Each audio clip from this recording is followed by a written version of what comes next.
السلام عليكم. تحب تسافر تشوف العالم تكسر الروتين بس الميزانية ما تسمح؟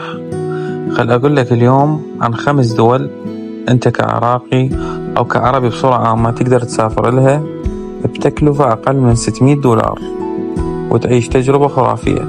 يلا نبلش. المرتبة الخامسة ألبانيا، من الدول الأوروبية الجميلة. بالنسبة للعراقيين فيزتها إلكترونية. دول الخليج بدون فيزا، بيها شواطئ أحلى من جزر المالديف. أسعار الفنادق تبدأ من $20 بالليلة. الأكل رخيص والمواصلات بسيطة. ألبانيا مثالية إذا تحب البحر والطبيعة. المرتبة الرابعة سريلانكا، جنة خضراء بأسعار تناسب أي ميزانية. رحلة 10 أيام ممكن تكلفك أقل من $500 مع السكن والأكل والمواصلات. بيها جبال، شلالات، شواطئ، تجربة فريدة تجمع بين الراحة والمغامرة. سريلانكا من الدول اللي زرتها آخر فترة وكانت من أحلى السفرات. إن شاء الله راح أحكي لكم عنها فيديو تفصيلي. المرتبة الثالثة جورجيا، وجهة مفضلة للسياحة العربية مؤخرا. ما تحتاج فيزا والأجواء بها أوروبية بطابع شرقي.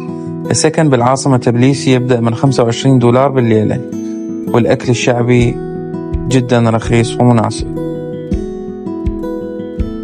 المرتبة الثانية نيبال، بلد الجبال والمعابد القديمة. الناس طيبين جدا وودودين والأسعار خرافية. تقدر تسافر لمدة أسبوع كامل بأقل من $400 وتعيش تجربة ثقافية وروحية ما تنساها أبد. المرتبة الأولى تركيا، محبوبة العرب والعراقيين.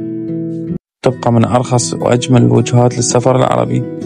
طيران رخيص والفنادق متنوعة لكل الميزانيات.